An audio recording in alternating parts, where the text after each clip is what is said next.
Гимназия номер 2 после новогодних праздников встретила своих воспитанников обновленной. В здании завершились масштабные ремонтные работы по замене почти 200 окон. Провести их стало возможным благодаря поддержке председателя правительства Республики Коми Дмитрия Братыненко. Полная замена всех старых деревянных конструкций обошлась в сумму 15 миллионов рублей. Мы все счастливы безмерно, потому что это здорово. Это подарок, наверное, к 30-летию школы.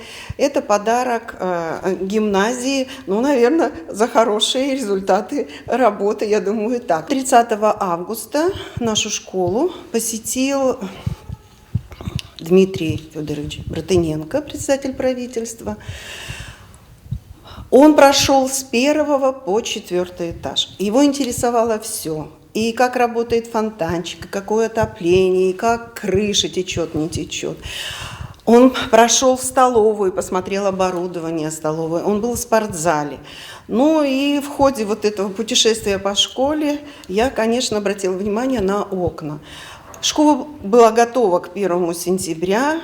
Тюль красивый, и мы прикрывали то неаккуратное, связанное с окнами. Он это все увидел, все это оценил, сразу не пообещал ничего, но впоследствии, после его отъезда, отправлена была смета на окна, и нам выделены были 15 миллионов. На окна ушло 12,5 миллионов. Выполняли работы наши интинцы, 3 организации. Индивидуальный предприниматель химии Владимир Николаевич, он взял на себя большую долю, 104 окна.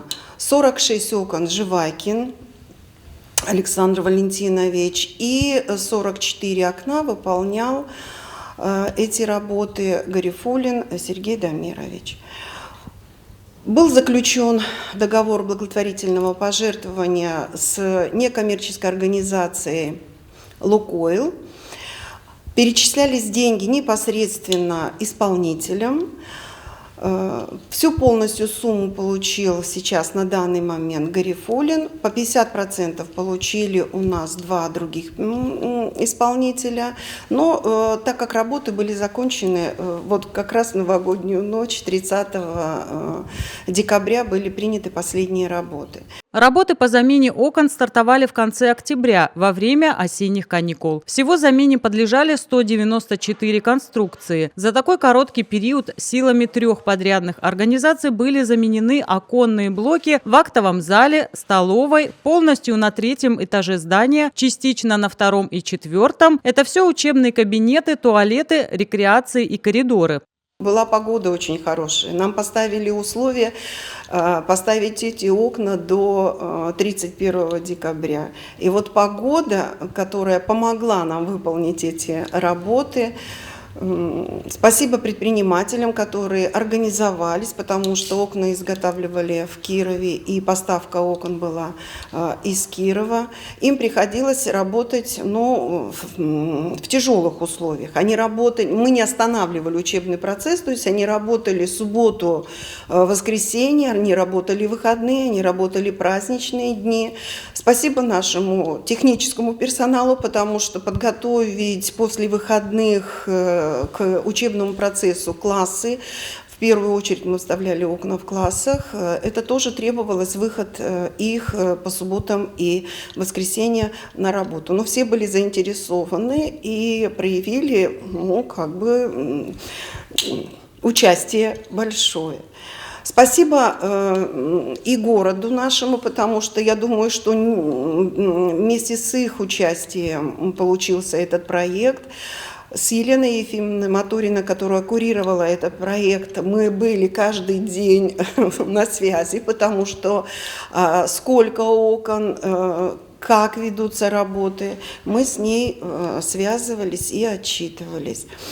Вот таким образом получилось. Спасибо, конечно же, нашему руководству региона, потому что такая сумма, она, конечно, очень большая для нас. Здание гимназии номер 2 построено в 1970 году. Старые рамы не менялись с момента строительства здания. Силами сотрудников хозяйственной части учреждения из года в год проводились всевозможные работы по сохранению и утеплению конструкций. Руководство учреждения всячески старалось улучшить комфорт в школе. В разные годы, благодаря различным направлениям и источникам финансирования, старые ветхие окна меняли на новые ПВХ. Зданию школы, оно 70-го года, это получается больше 55 лет. Ветхое было состояние, прогнившие рамы, окна, застекление нецелостное было. И, естественно, в некоторых, в отдельных кабинетах, где совсем было ужасное состояние, мы пытались поменять. И для начальной школы у нас в первую очередь мы поменяли на первом этаже. Но были кабинеты, где мы боялись открыть даже фрамугу. Наш замечательный технический персонал придумали разные приспособления, чтобы открыть форточку для проветривания, для выполнения норм санитарных. Но иногда после того, как мы открыли фрамугу, закрыть мы уже не могли. Поэтому то состояние окон, которое было, конечно же, сейчас мы безмерно этому рады. Проветрить кабинеты можно в любое время, открыть удобно, светло в кабинетах. Ну и красиво и удобно нашим уборщикам, потому что для того, чтобы сохранить тепло, им приходилось утеплять рамы, утеплять окна. Все это было неэстетично. Самое главное, что стало тепло. Стало тепло, не продувает. И самое главное, что в любой момент еще, согласно норм санитарных, мы можем открыть и проветрить кабинет. То есть комфортные условия, они созданы для обучения, для проведения учебных занятий. На оставшиеся денежные средства, которые удалось сэкономить с замены окон, был закуплен линолеум. Это следующие работы. Линолеум будем устилать в классах и в коридорах. То есть 2,5 миллиона мы приобрели для тоже улучшения материально-технического состояния школы. Сегодня проблема с окнами в здании полностью решена. Руководство гимназии, родительское и ученическое сообщество поблагодарили руководство региона за такой нужный подарок к Новому году. Создание условий для получения знаний – это задача, которую ставит национальный проект «Молодежь и дети», инициированный по предложению президента Владимира Путина.